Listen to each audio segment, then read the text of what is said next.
LRA60. Ito yung bagong compressor na ikakabit natin dito sa split aircon, LG ang brand. So yung papalitan natin is 69 LRA. So pwede ba? Pwede yan guys. Di baling bababa tayo ng konti kaysa tataas tayo ng LRA. So samahan nyo kami guys, part-time 2024 dito sa Kingdom of Saudi Arabia. Step by step installation of compressor.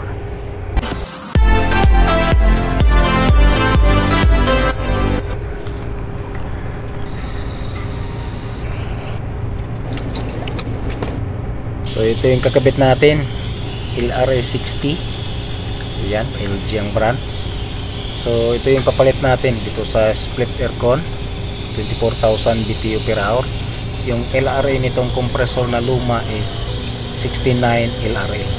So sasabi ko lang sa inyo guys, pwede nating palitan yung compressor na mababa ng konti yung LRA, yung bagong kakabit natin, kaysa tataas tayo. So ito, bumaba siya ng 9 LRA. So pwede lang to guys. Yun nga lang, mabawasan yung capacity ng unit. So okay lang, dahil ito lang yung nabili ng mayari. So part time guys, ibig sabihin kulang-kulang talaga tayo ng gamit. So ibig sabihin hindi na tayo mag-flushing dahil wala tayong nitrogen. Sa bagay, hindi naman sunog yung compressor natin, hanggang natin dito. So hard starting lang siya. Sinubukan kong kabitan ng starter pack or starter kit.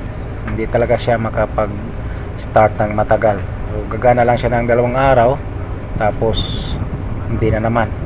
Kaya ni-request ko na ng mayari na palitan na talaga ng bago. So ito, ready na yung bagong compressor.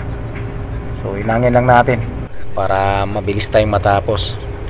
So ganito guys, magdepende lang naman kasi guys, pag medyo kahit part-time tapos medyo malangis or marumi talaga or sunog yung compressor, grounded, so kailangan talaga tayo mag-apply ng or a-flushing natin ng nitrogen. So ito naman kasi lumalamig naman siya, minsan nga lang hindi siya makapag-start yung lumang compressor. Kaya okay lang to guys, hindi na natin pina-flushing para mabilis din tayo. So yan, tapos na tayong naghinang. So ito yung lumang compressor, LRA69. So ito yung hininang natin. So ganyan ako pag maghinang guys, para hindi masunog yung terminal. So yan, hindi na tayo magligtis dahil sigurado naman tayo sa hinang natin, kitang kita naman eh. So yan, vacuum na tayo. Vacuum lang natin ng 30 to 40 minutes habang nakakabit tayo ng mga cover. So madadali na naman tayo nito guys sa ating basher dahil wala tayong micron gauge. So ayan nyo na, ganyan talaga guys, mayroon talagang mga basher natin. So nagpalit din tayo or nagdagdag tayo ng isang 10 microfarad na kapasitor dahil yung lumang kapasitor is 45 microfarad. Tapos yung bago kasing kinabit natin is 35, kaya nagdagdag tayo ng 10 microfarad. So ito yung compressor na luma at saka bali nameplate ng unit. So tara, kargahan na natin para matapos na tayo. So Honeywell na R22 yung frame natin, made in USA.